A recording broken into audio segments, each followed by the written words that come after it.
أجمعين. أما بعد فقال المصنف العلماء الذين كتبت أقوالهم في هذا الكتاب المبارك حفظهم الله رحمهم الله نفعنا بهم وبعلومهم وبعلوم مشايخنا وبعلوم العلماء العاملين في الدارين آمين. كتاب الصلاة إلى قوله باب مسائل في صلاة الجماعة. Bab tentang sholat berjamaah, yang mana kali ini kemarin kita sudah lewatkan apa saja itu syarat-syarat berjamaah, makruh-makruhnya sholat berjamaah.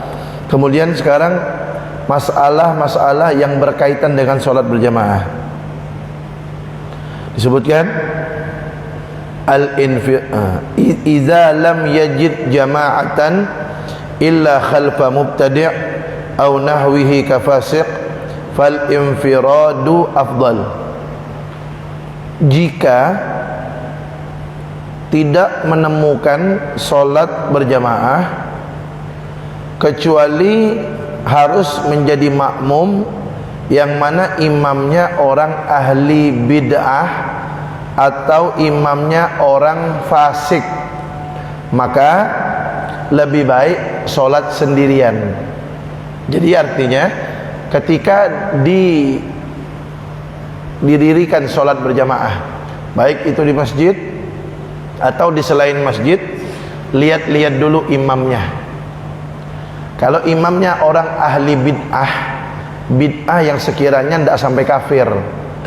Kalau bid'ah sampai kafir ya tidak boleh sholat belakang dia.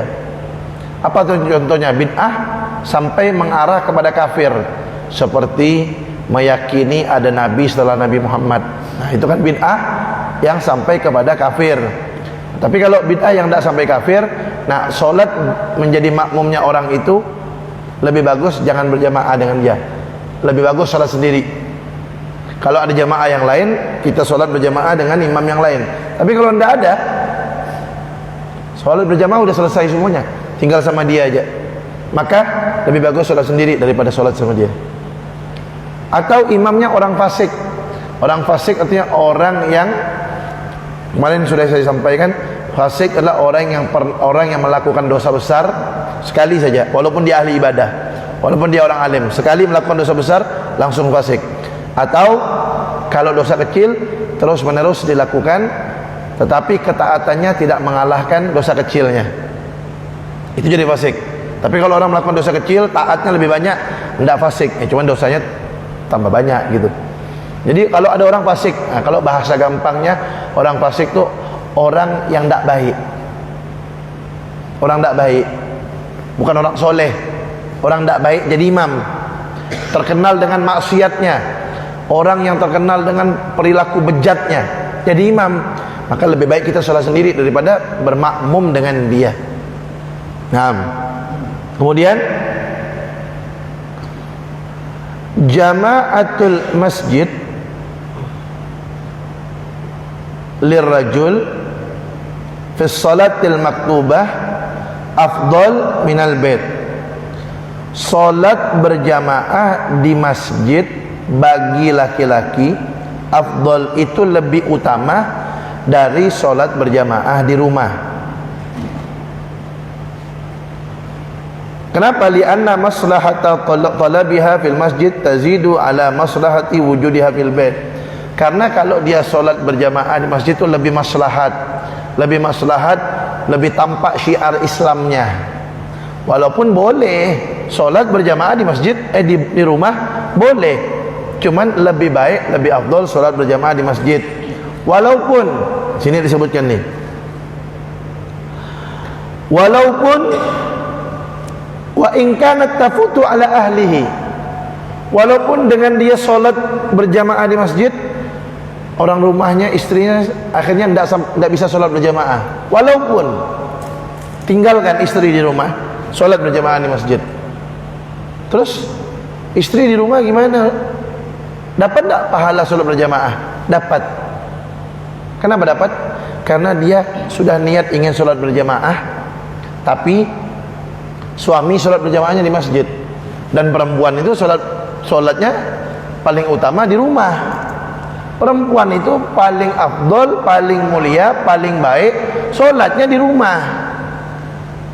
Ya kalau sekali-sekali bolehlah solat berjamaah sama istri sekali-sekali. Cuman kalau untuk keseringannya setiap hari, laki-laki solat di masjid, perempuan solat di rumah, itu afdal. Makanya beribadah itu harus pakai ilmu. Harus pakai ilmu. Kadang-kadang maaf-maaf, ada perempuan semangat ke masjid. Bagaimana? Boleh tak perempuan solat di masjid? Boleh. Tapi lebih afdal, lebih mulia, lebih utama, lebih baik solat di rumah. Nah kalau perempuan mau solat di masjid bagaimana? Boleh. Tapi satu, jaga aurat, jangan sampai buka aurat. Kalau buka aurat, dosa yang didapat. Yang kedua, tidak sampai menimbulkan fitnah. Maksudnya jangan sampai membuat laki-laki tergoda misalnya. Apalagi pergi ke masjid bersolek, berdandan, pakai minyak wangi, tercium laki-laki,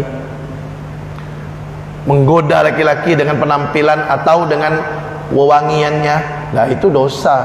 Bahkan perempuan yang pakai minyak wangi tercium laki-laki, wewangian badannya itu tercium laki-laki, dapat dosa seperti berzina. Nah, makanya udah lebih bagus solat di rumah. Nah, jadi laki-laki solat di masjid itu lebih utama berjamaah daripada solat di rumah. Walaupun dengan dia ke masjid, istrinya tidak sampai solat berjamaah, istrinya juga dapat, karena dengan niat tadi itu. Dia niat ingin solat berjamaah di masjid, tapi dia ambil yang afdal untuk perempuan. Adalah anak solat di rumah aja, karena perempuan solat lebih afdal di rumah. Bagus, sudah solat di rumah, niatnya sudah sampai. Kemudian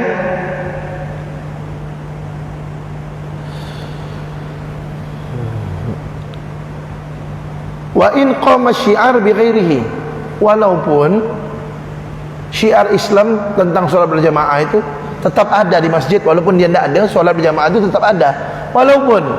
Walaupun sholat berjamaah itu tetap ada, dia tidak datang ke masjid, sholat berjamaah itu tetap ada, maka tidak apa-apa, dia datang aja ke masjid. Artinya walaupun dia tidak hadir sholat berjamaah di masjid, sholat berjamaah di masjid tidak libur, tetap orang sholat. Nah, tapi tetap dia lebih baik sholatnya di masjid. Kemudian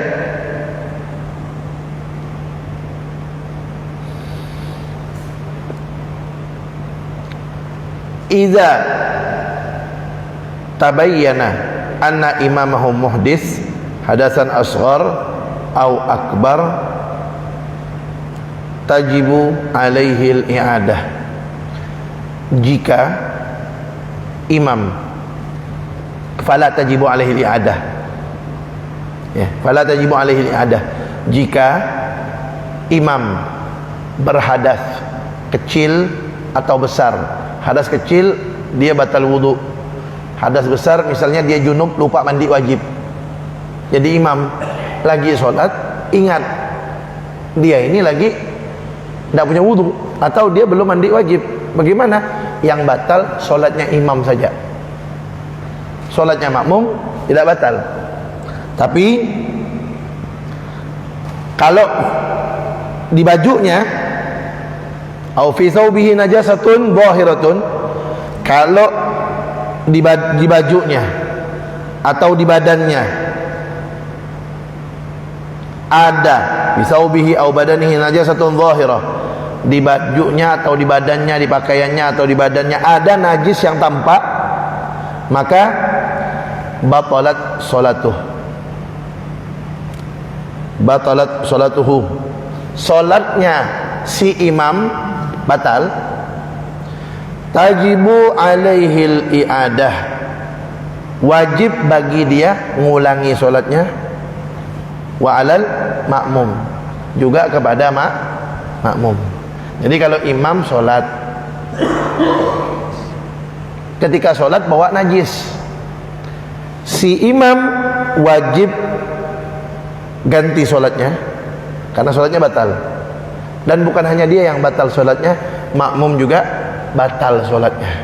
Maka sering kita sampaikan kemarin, kalau jadi imam lihat-lihat, khususnya kakinya, lihat-lihat jangan sampai ada najis. Karena kalau ada najis bukan hanya dia yang batal, makmumnya juga batal. Beda dengan kalau hadas. Hadas artinya tidak punya wudu, tidak punya, misalnya imam nih solat, habis assalamualaikum, assalamualaikum, di kakinya ada kotoran cicak, imam batal, makmum pun batal. Imam harus mengulang solat, makmum harus mengulang solat. Beda halnya kalau tadi, kalau dia berhadas, Berhadasnya tidak punya wudu, dia lupa bahwasanya wudunya batal, atau dia lupa dia belum mandi junub, dia sholat, tahu-tahu lagi sholat ingat bahwasanya dia tidak punya wudu atau lagi junub, batal sholatnya. Dia harus ngulang, makmum tidak. Atau setelah sholat baru ingat, udah assalamualaikum udah selesai sholat, ingat berhadas, belum wudu atau belum mandi wajib, sholatnya dia saja yang harus diulangi, sholatnya makmum tidak. Itulah bedanya imam kalau hadas dan bawa najis. Imam berhadas, hanya wajib dia saja yang ganti sholatnya. Imam najis, dia dan makmum wajib mengganti sholat. Kemudian intidharul imam lid-dakhil yustahabbu fir ruku' wat tasyahhudil akhir. Boleh enggak imam menunggu makmum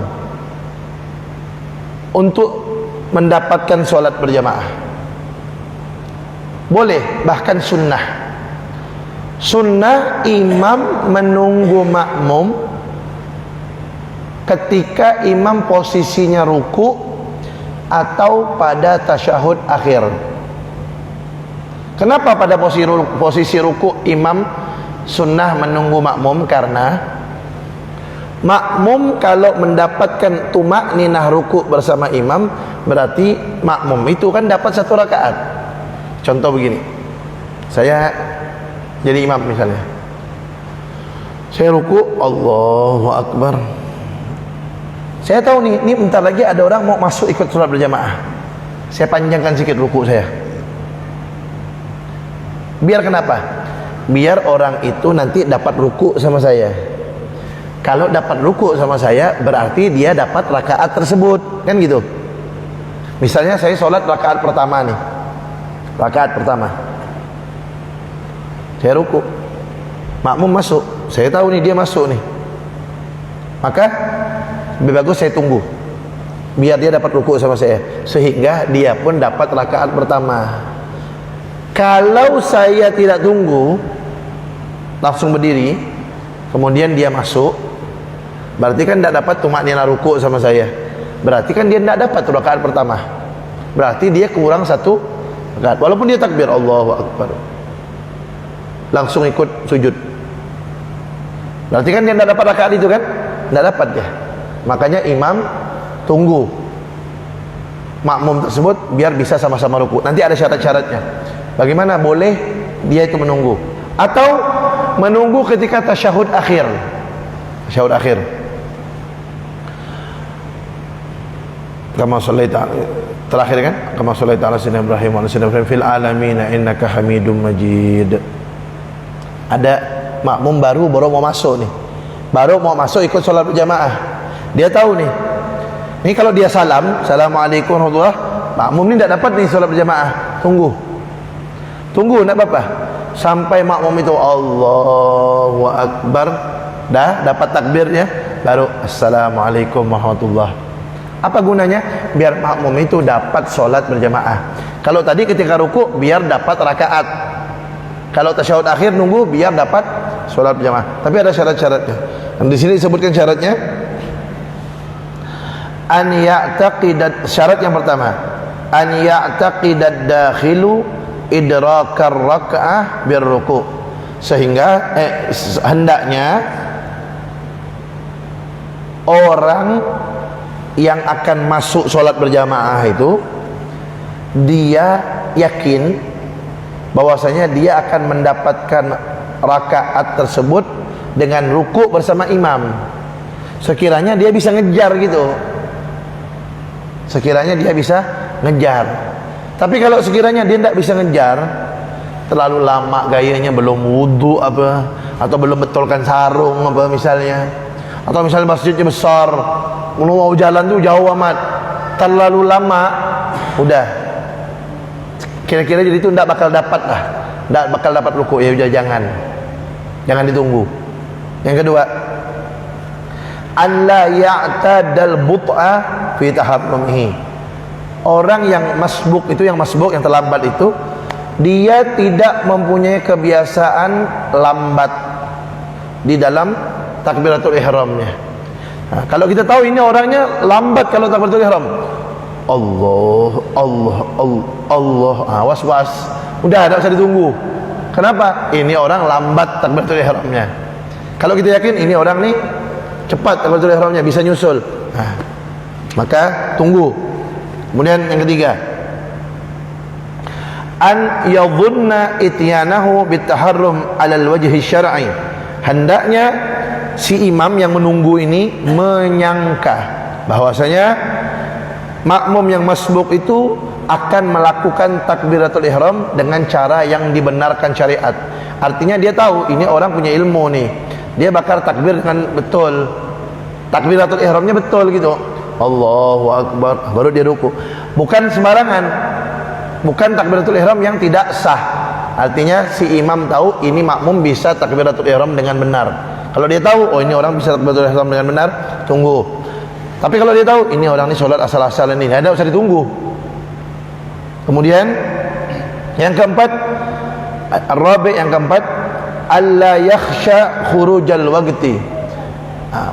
Si imam tidak khawatir sampai keluar waktu kalau menunggu si makmum itu. Kalau dia menunggu sampai bisa keluar waktu, dan tidak usah ditunggu, lanjut sholatnya. Takut habis waktu sholatnya. Tapi kalau waktu sholatnya masih panjang, tunggu. Kemudian an la yatulal intidhar. Jangan lama nunggunya, jangan lama. Nunggunya jangan lama. Kalau lama gimana nunggunya? Fa in dhahara, kalau terlalu lama, tampak nunggunya lama, kurihal intidhar, maka dimakruhkan nunggunya. Enggak haram, cuman makruh kalau terlalu lama nunggunya. Kalau lama nunggunya lama, maka makruh, tidak haram.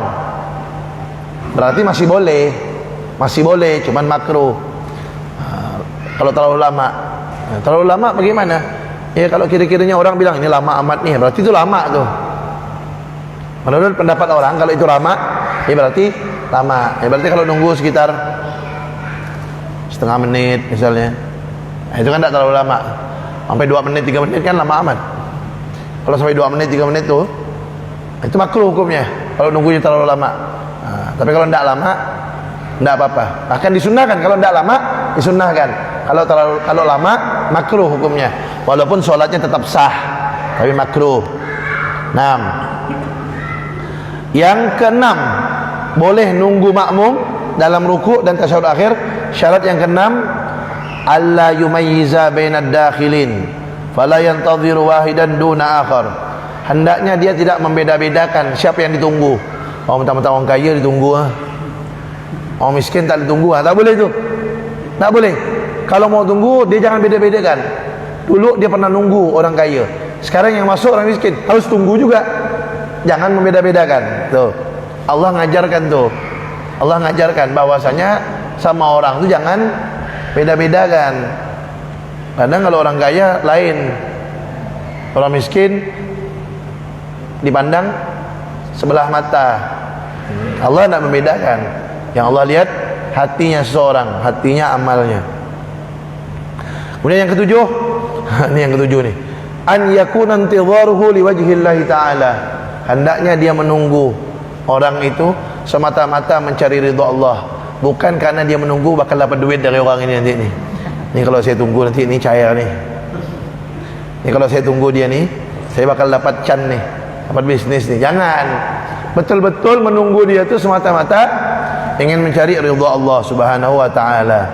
Nah, itulah boleh menunggu orang lain untuk mendapatkan sholat dengan kita ketika ruku agar dapatkan rakaat tersebut, ketika tasyahud akhir agar dapat sholat berjamaah dengan syarat-syarat tersebut. Dah selesai sholat berjamaah. Sekarang babu sholatil musafir. Bab tentang sholat orang yang bepergian, musafir. Qala sallallahu alaihi wasallam, Rasulullah sallallahu alaihi wasallam bersabda, as-safar qit'atun minal azab. Rawahul Bukhari wa Muslim. Kata Nabi Muhammad SAW, sabda beliau, bepergian itu, safar, bepergian itu adalah sebagian dari siksaan. Bepergian sebagian atau bagian dari siksaan azab. Emang sakit banget kalau bepergian tuh, meninggalkan keluarga, badan capek. Tapi kalau tujuan bepergiannya baik, apa contoh bepergian baik? Haji, umrah, ziarah Rasulullah SAW, ziarah orang-orang soleh, menghadiri acara-acara yang baik. Nah itu walaupun badan capek, meninggalkan keluarga, tapi ada manfaatnya, ada barakahnya. Kemudian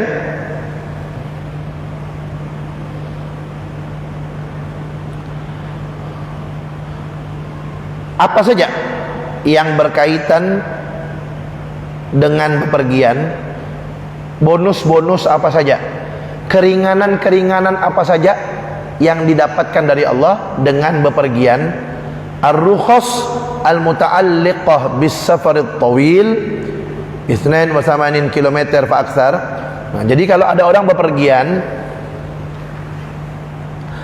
82 km atau lebih, maka dia mendapatkan 4 keringanan dari Allah, 4 diskon dari Allah. Yang pertama, qasrus shalah, dia boleh meringkas salat. Zuhur, asar, isya 4 bisa jadi 2. Nanti ada syarat-syaratnya, kita baca nanti. Yang kedua, al-jam'u bainas shalatain, dia boleh mengumpulkan antara 2 salat. Zuhur, asar bisa jamak takdim, jamak takhir. Maghrib, isya bisa jamak takdim, jamak takhir. Nah, kalau ini menjamak solat ini, kalau menjamak solat ini tidak harus 82 kilo atau lebih. Sini ke mana? Habis Pontianak ke bawah. Udah boleh dah. Sini ke mana misalnya tu? Jongkat. Sini ke Ngai Pinyo. Boleh, walaupun tidak sampai 82 km, menjamak solat, mengumpulkan zuhur sama asar, jamak takdim atau jamak takhir, maghrib isya, jamak takdim, jamak takhir, boleh, walaupun tidak sampai 82 kilo. Itu namanya menjamak solat. Tapi kalau meringkas solat, meringkas bahasa Arabnya qasar, mengqasar solat, meringkas solat, itu tidak boleh, kecuali 82 kilo atau lebih. Ada ulama yang mengatakan 84 kilo, ada yang mengatakan 89 kilo. Ya, itu tidak boleh meringkas solat zuhur, asar, isya 4 menjadi 2, tidak boleh, kecuali kalau melewati 82 kilo atau lebih. Itu pun nanti ada syarat-syaratnya lagi. Nah, tapi kalau menjamak solat, mengumpulkan solat, boleh keluar kota saja walaupun tidak sampai 82 kilo. Menjamak boleh, mengqasar tidak boleh, harus 82 kilo kalau mengqasar. Kemudian apalagi diskon yang Allah berikan bagi orang yang bepergian keluar kota? Tadi mengqasar solat, menjamak solat. Terus al-fitru fi Ramadan idza kharaja min baladihi qabla tulu'il fajri. Boleh tidak puasa Ramadan? Boleh, dengan syarat dia keluar dari batas kotanya sebelum subuh. Dia keluar dari batas kota sebelum subuh. Misalnya hari ini bulan Ramadan, besok masih Ramadan, mau pergi Singkawang. Singkawang kan 82 kilo atau lebih tuh. Besok dia berangkat sebelum subuh, keluar dari batas kota Pontianak, boleh dan tidak puasa hari itu. Kenapa? Perjalanannya jauh, 82 kilo atau lebih, dan dia keluar dari batas kotanya sebelum subuh, boleh. Tapi kalau dia kuat puasa, lebih bagus dia puasa kalau kuat. Kalau tidak kuat, boleh dan tidak puasa. Tapi kalau dia bepergiannya keluarnya habis subuh, tidak boleh dan tidak puasa, harus puasa dia, puasa. Kemudian yang keempat, keringanan juga boleh. Orang yang bepergian boleh mashul khufain 3 ayyam bilayalihinna, mengusap sepatu ketika wudhu, mengusap sepatu 3 hari 3 malam. Nanti ini panjang pembahasannya, mengusap sepatu nanti kita bahas nanti. Ada bab dalam fikih itu namanya babu mashil khufain, bab mengusap sepatu. Nanti ketika wudhu sampai di kaki, sepatunya tidak usah buka, cukup ambil air, basahkan tangannya, usap di atasnya. Tapi ada syarat-syaratnya, itu ada dalam fikih. Nah itu juga termasuk orang boleh mengusap sepatu, tidak lepas sepatunya 3 hari 3 malam. Wudhunya ketika sampai di kakinya, tidak usah lepas sepatu, ambil air di tangannya, basahkan, bukan disiram sepatunya, basahkan, usap aja atasnya, sepatu kanan, sepatu kiri sudah dipakai. Itu boleh 3 hari 3 malam. Kalau bukan musafir, boleh 1 hari 1 malam. Kalau musafir, boleh 3 hari 3 malam, dia tidak usah lepas sepatunya, dia cukup usap saja, tidak usah dibasuh, sah wudhunya. Tapi ada syarat-syaratnya kalau kita bahas panjang nih. Jadi intinya 4 keringanan, bonus atau diskon dari Allah bagi orang yang bepergian keluar kota, musafir. Nanti ada orang namanya musafir, ada namanya mukim. Kalau kita ini namanya mustautin. Mustautin itu artinya orang yang bertempat di daerah ini. Kita ini namanya mustautin, bertempat di daerah ini. Nanti ada mukim. Mukim itu orang yang bertempat di suatu daerah, niatnya 3 hari atau lebih. Dia bukan orang situ, tapi dia datang ke situ niatnya 3 hari atau lebih. Namanya mukim. Musafir, orang yang sedang dalam keadaan bepergian. Nah, tuh orang yang dalam keadaan bepergian, musafir. Kalau bepergiannya 82 kilo terlebih, boleh meringkas sholat. Kalau tidak sampai 82 kilometer, boleh menjamak sholat. Menjamak, mengumpulkan sholat. Kemudian orang musafir juga boleh. Yang ketiga, tidak puasa di bulan Ramadan dengan syarat keluar dari batas kota sebelum subuh. Yang keempat, boleh mengusap sepatu 3 hari 3 malam. Itu 4 bonus dari Allah yang kalau dilakukan Allah suka. Saya dulu pernah ngajar di suatu tempat. Ada satu orang tanya, "Beb, kenapa lah kita nih mau jamak-jamak sholat apa? Kenapa kita mau jamak sholat? Zuhur sama asar dikumpulkan, maghrib sama isya dikumpulkan, terus diringkas lagi sholatnya 2 rakaat. Kalau perjalanannya 82 km atau lebih, diringkas. Kenapa kita lakukan itu? Sekarang kan masjid banyak, Beb. Kita jalan, ada masjid. Jalan lagi, ada masjid. Kalau dulu mungkin dia bilang tidak banyak masjid, sekarang udah banyak masjid. Rasulullah SAW bersabda, "Innallaha yuhibbu an tu'ta rukhasuhu kama yakrahu an tu'ta ma'asihi," atau kama qala. Kata Nabi Muhammad, sesungguhnya Allah itu senang, suka kalau bonus-bonusnya, diskon-diskonnya ini diambil, digunakan. Allah suka. Sebagaimana Allah benci kalau larangan-larangannya dilakukan. Artinya Allah kasih bonus nih, Allah kasih diskon, ambil. Bukan masalah banyak masjidnya, ini diskon dari Allah, lakukan. Habib, anak mau sholat setiap waktu aja, Habib. Zuhur sholat, asar sholat, maghrib sholat. Padahal dia musafir, dia mau sholat setiap waktu, boleh nak? Boleh. Cuman yang lebih bagus mana? Lebih bagus ini ambil tuh keringanan dari Allah, ambil tuh bonus dari Allah. Itu lebih Allah senangi, karena itu diskon, bonus dari Allah SWT untuk umat Nabi Muhammad SAW. Nah, nanti ada pun syarat-syaratnya akan dibahas pada pertemuan yang akan datang, insyaallah. Mudah-mudahan panjang umur, sehat walafiat. Habis ini maulid ya. Habis ini maulid di rumah Bapak Pak Hasan. Nah, habis isya ini kita baca maulid, sholawatan di rumah Pak Hasan. Beliau ada hajat. Kita nyampaikan hajat orang, Allah sampaikan hajat kita insyaallah. Nabi Muhammad SAW bersabda, "Man kana fi hajati akhihi, kana Allahu fi hajatihi." Kata Nabi Muhammad, siapa yang nyampaikan hajat saudaranya orang Islam, Allah akan sampaikan hajatnya. Ya, sampaikan hajat orang, menyenangkan orang, Allah sejak Allah sampaikan hajat kita. Hajat dunia, hajat akhirat disampaikan oleh Allah SWT. Wallahu a'lam bishawab. Kita dengarkan azan dulu.